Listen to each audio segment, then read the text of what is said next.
Here comes the boom, here comes the boom, here comes the boom, here comes the boom, here comes the boom.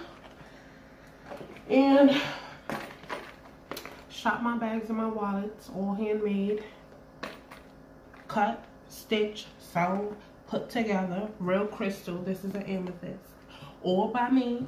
Thank you. Anyway, this is LA Girl. I wear this lipstick a lot. I can't see it right now. I can't tell you how to color. But look for something that looks like this. LA Girl. Matte. So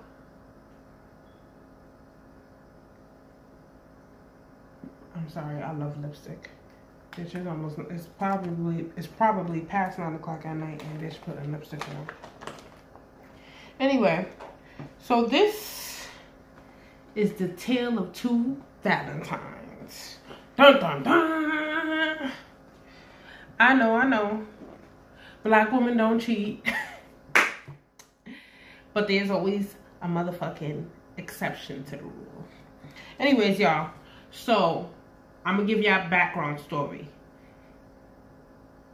The two Valentines is, one of the guys is the ex-boyfriend. I have a video on him that says, sorry, I know I'm crusty dusty right now.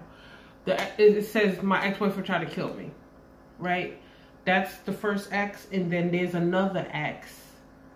I'm not sure if I have a story time on him. I'm gonna go back and check. But this ex, I caught cheating on me. And I really don't think I have a story time on him, so that's another story that I need to tell. And I just want to give a disclaimer. I heard somebody say story times or played out or whatever. I feel like that's the issue. YouTubers are trying to keep up with what's trending and this is that and the third, and they are losing their authenticity. You understand what I'm saying? And I'd rather take however long to get to however many subscribers by being authentically me instead of following YouTube trends, as opposed to following trends and then every time you turn around I feel like inadequate because I'm not doing enough because I didn't follow this trend or whatever. So with all that being said, I'm gonna continue to do story times here and there because I enjoy story times. So anyway, so one is the person I caught cheating, and the other guy was the guy that I was in that abusive relationship. Now, I'm going to give you guys, okay, well, what are we going to call each?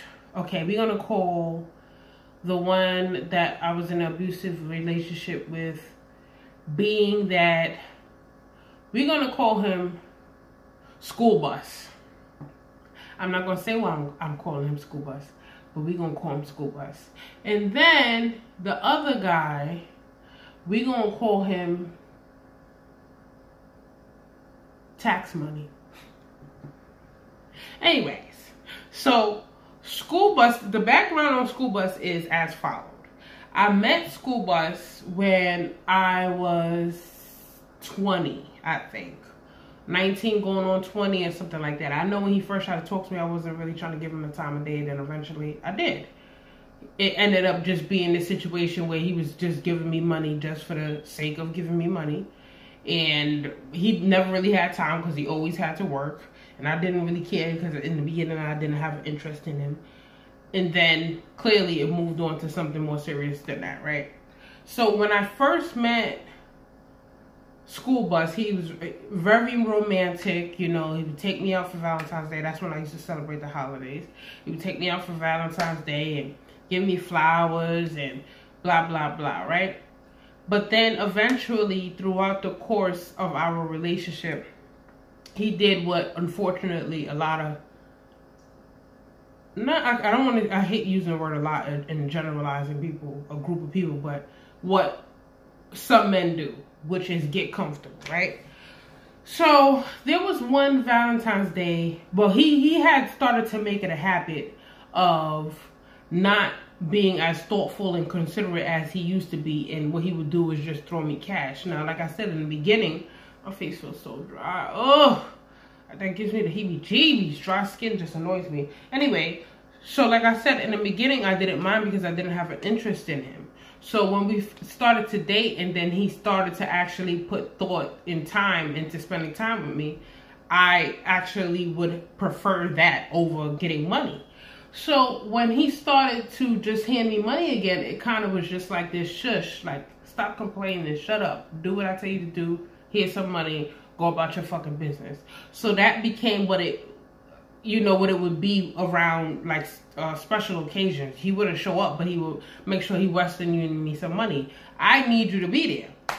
So that is the picture for school bus, right?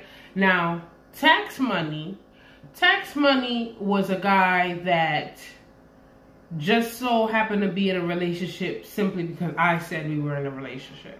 At the time I met Tax Money, I think I was probably 18, 19 or something like that. And we were working in the same place and he tried to talk to me. And we were talking and we ended up having sex and it just became like, okay, well, you're my boyfriend. And he never really resisted. He never said if he agreed with it or not. I think he was just along for the ride because, you know, he wanted to continue to have sex with me, right? So he wasn't really about anything. You know what I'm saying? He wasn't really the best. It's like we were cool and we would, but that relationship was like bullshit. We were shacking up.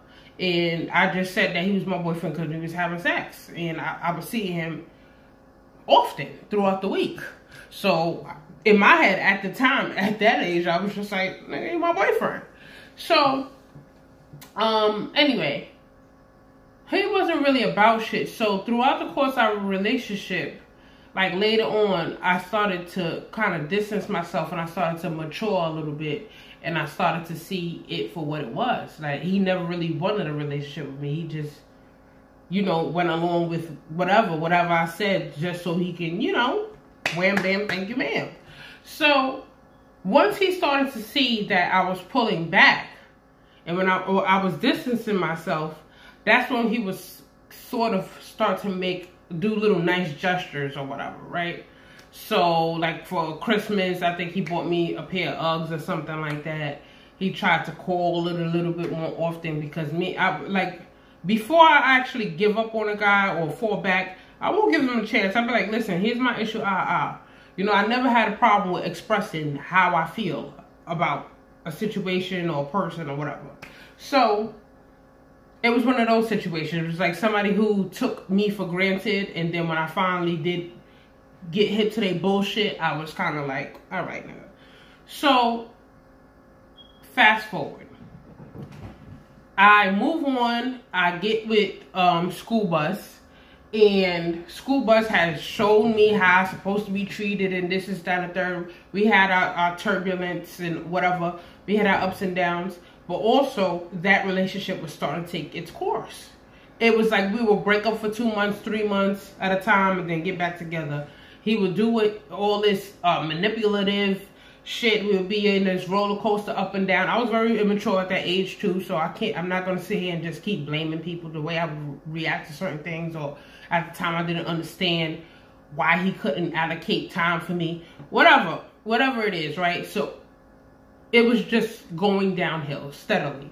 And I came to the realization about that too. So it was one of the times that me and him had already been broken up and getting back together, So there were times that we would get back together, and in my head, it was just like we were still broken up because I knew in a week or so that he would start his shit, start an argument or something like that, and then we'll part ways. So, Tax Money would text me or call me or whatever, and I would entertain it. Not to say that I was right about it, but that was the state of mind that I was in. Like, you know, this relationship I'm in ain't shit. And, you know, I'm probably going to be entertaining, texting people, giving people my number. You know, start to test the waters again. So, Valentine's Day comes, and fucking, Tax Money. He texts me. He's like, oh, where you at? Or whatever. I'm like, oh, I'm in the house. And he's like, oh, happy Valentine's Day. This is that and the third. And I was already sad. I was already crying because school bus was kind of like, he had this thing where he was like, oh, I'm coming in 5 minutes. An hour passed, 2 hours passed. Oh, I'm still working on this and I'm still doing this. And y'all done had plans. We done had plans for 3 p.m. This motherfucker wouldn't show up until 11 p.m. And that's if I was lucky. The nigga would just straight up go home and be so tired. And then when I brung it up, it was like, oh, I'm tired. I was working all day and this is Saturday. So that's the type of shit that he would do. So Valentine's Day came around. I was kind of upset because it was just like, I knew it was going to be some bullshit. So old boy giving me the, oh, I'll be there in this long. Oh, I'll be there in this long. So when income tax hit me up, it was just like, oh, I'm in the house or whatever. I wasn't thinking nothing of it because, like I said, he was never the type of nigga to put into any effort into anything, right? So he was just like, oh, I'm gonna pull up. And I was like, oh, okay. But now the dude school bus is so unpredictable with his time, and oh, I'll be there in 20 minutes, or you don't know when he's gonna come. So this nigga income tax actually pulls up. He pulls up with a big teddy bear and some chocolates and this is that and the third. Bitch, before he came, I done wiped my face and everything, and I had to put cold water because bitch, I'm crying over the next nigga. Hold on, y'all. I'm trying to get this area set up so I could do my little videos over here. This is where I take the pictures of my bags and shit. So this looks crazy right now, but whatever. So, so he came, and when he came, I was kind of like all antsy. Sorry, that's the cat. That's the cat.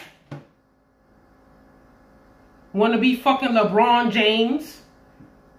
Playing with her stupid ass fucking basketball, making mad noise. Anyway, so I'm like, nigga, you picked the wrong time to be nice to me. Like, get my shit, go. So mind you, it was snowing. I can't remember what year this was. It was snowing. Income tax wears a size, what did he wear, a size 11.5 at men or something like that? And when he came in, his footprints was leading to my door. I didn't know that, right? So he's in my house and he's talking and he's just like, oh, what's up with you? You acting kind of funny, this is that and third. Because I guess he expected me to be all up on him because he finally doing something nice and, you know. But I was kind of like, oh, no, I'm leaving out. I got to go meet my mother or some shit like that. I was trying to get him out. So he kind of picked up on it, but he didn't really know what it was. He just knew that I was just like, all right, man, you're not, I don't know if you thought you was going to come in here and get some motherfucking macaroni and cheese. I thought did you think that you was going to stir this pot, motherfucker? No. Okay. So anyway. So he give me the thing and we talk and he laughing and I'm just nigga, go, bye. Cause shit could get real fucking ugly for me right now. So he leaves, y'all. No lie. It had to be like 10 minutes later. School bus shows up. School bus comes. And he got this stupid fucking grin on his face. Because he knows when he does dumb shit. He knows to come bearing gifts or bearing money. I come in peace because he don't want no fucking smoke with me, right? So he come in and I'm kind of like giving him the old attitude and shit. He come in with an envelope and he hand me the envelope. The envelope full with money, of course. I'll take it, throw that shit on the, because it was just like at that point, there was envelopes of money all over my fucking head. Like, I need you. I need time. I need dick, okay? We need to be spending some time, motherfucker.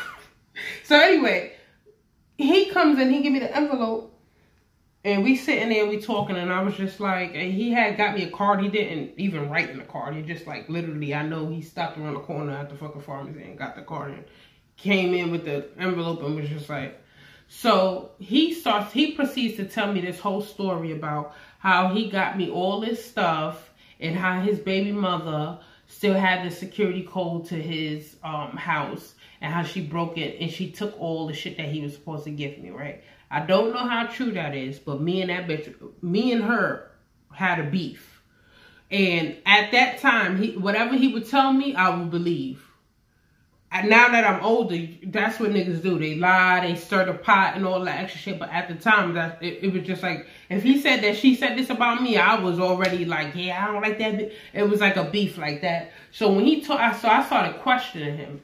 So I'm like, why you lying? Why you ain't changing security? Why she still feel the need to go up in your house? And this is that and the third and whatever. So he had claimed he got me all this big teddy bear and this, all this bullshit that I honestly don't give a fuck about as a grown-ass woman now. But he claimed that he got all that shit. So I was just like through. It was just like time after time. It was either a situation with that bitch or him at work or his kids and this is that and the third. So we talking and he looking around and he like, he looked at the teddy bear income tax gave me. So he was one of those people.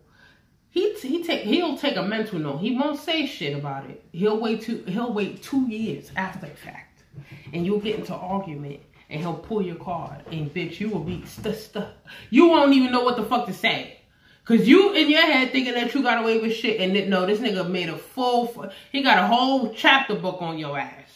Pulling receipts. Yup, that day I came into your house, he was one of them niggas. So he looking around and he was like, oh, that's a nice teddy bear. So, bitch, I'm guilty. I started, first off, I'm a horrible liar. I'm gonna tell you that right now. I'm a bad liar. He asked me, he says, oh, that's a nice teddy bear, bitch. I offer up an explanation. Yeah, I forgot. I said something about somebody got that from my best friend and I gotta bring it to her. Some bullshit story I made up. I don't know. And then he kind of just looked at me because he knows I'm a bad liar, So, he gave me money. He gave me his apology. And then he tells me that he got plans for us, that he's going to book a hotel room. And we're going to go to Manhattan and do the horse and carriage and blah, blah, blah. Which, by the way, we did end up doing after a few fucking tantrums. So, he is about to, when he's standing there, he asked me, he's like, whose footprints is those by the door? Because, like, leading up to my door is fucking footprints. And although this motherfucker was packing a third leg, this nigga feet was small. So, dumb shoes, that footprint is not his, bitch. And it's clearly not his. So, he like, whose footprints is that? I sat there and I convinced I convinced him that shoe print was his, bitch. This nigga wearing a whole size 8 in men. And I convinced him that 11.5. I thought I convinced him, bitch. I know. I was like, you just walked in. I was like, I don't know who came and walked up to my door and this, that, and the third. Bitch, I was scared. I was scared out my fucking mind. I said, I don't know. You just came into that. Like, I don't know who fucking footprints that is, nigga.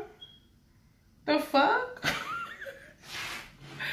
This nigga was on some forensic file CS. Yo, everything I did, y'all, I had to show this man receipts from when I went. If I would go to the store and come back, he needed to see a receipt.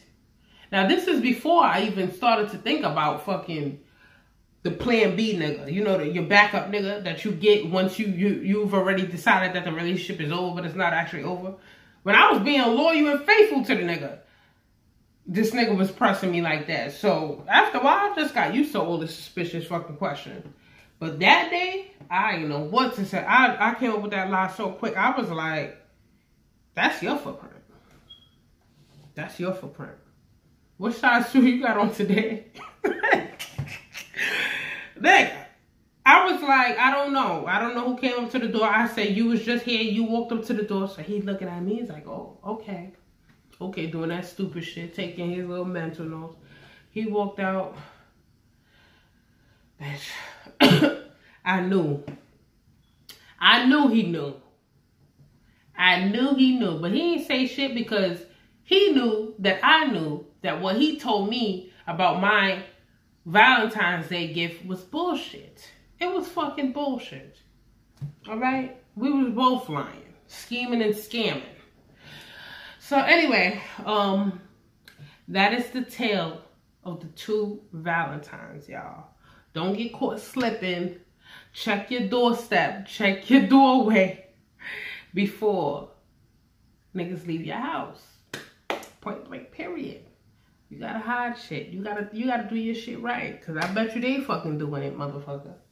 Anyways, I hope y'all enjoyed this. If y'all want some more of these crazy stories or ratchet stories or whatever you motherfuckers be trying to call them, y'all want some more of these shits, just, you know, drop a comment and let me know. Cause I damn sure got more stories, bitch. I done climbed over garbage and ran up in niggas' cribs, all types of shit. So let me know.